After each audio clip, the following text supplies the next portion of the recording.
you to think about the last time a person has said in this country that the government does too much for them, that their Social Security check was too high. Did you catch that? Pure projection, zero accountability. Republicans standing there pretending they're victims while pushing the same fear tactics and distortions we've heard for years.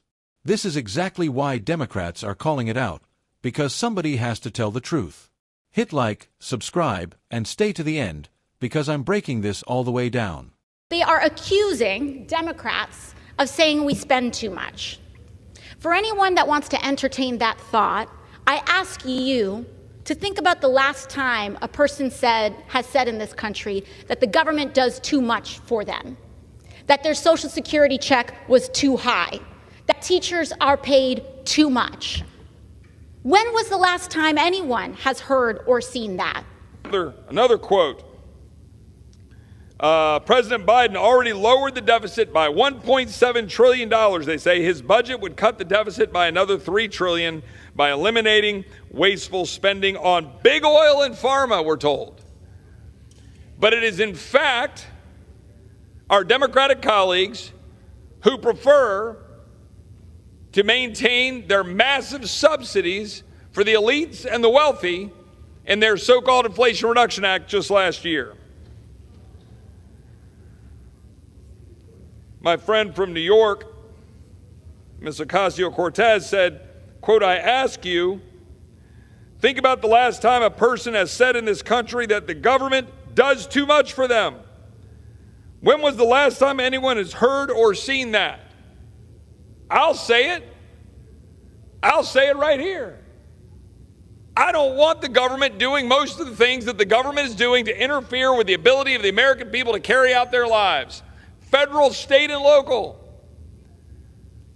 When was the last time you had a bureaucrat show up and you said, oh joy, thank you, I'm really glad there's a bureaucrat here? When was the last time you were thankful for $32 trillion in debt, $100,000 almost for every man, woman, and child in America? Anybody thankful for $32 trillion in debt? Anybody? Anybody thankful for a border that's wide open being exploited by cartels while fentanyl comes in and kills our children? Everybody thankful for that Department of Homeland Security that doesn't actually secure the homeland? Everybody thankful for an FBI that went after Scott Smith and labeled him a domestic terrorist for daring to defend his daughter in a school board meeting because she was assaulted in a bathroom? Anybody thankful for the IRS knocking on your door, auditing the poor and the minorities 3 to 5 times more? People thankful for that? Are you thankful for the EPA or the Department of Interior that sent a man to prison because he had some ponds on his ranch in Montana? We have a government that is weaponized against the American people and is undermining our liberties, and they want more of it. My colleagues on the other side of the aisle want more government. They want more taxes. They want more spending. They want more bureaucrats knocking on your door. This is textbook Republican deflection. They rant about big government while ignoring the reality that policies like the Inflation Reduction Act are aimed at lowering costs, investing in infrastructure, and actually helping working people, not just the wealthy elite they claim to oppose. That entire speech is built on fear, exaggeration, and cherry-picked outrage. When Democrats push back, they're exposing the contradiction.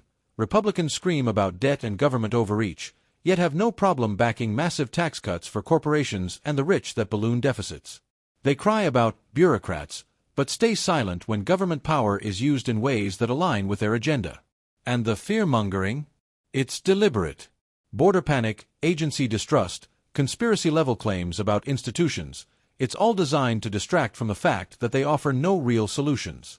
Democrats are right to challenge that nonsense, because governing isn't about shouting grievances into a microphone, it's about delivering results.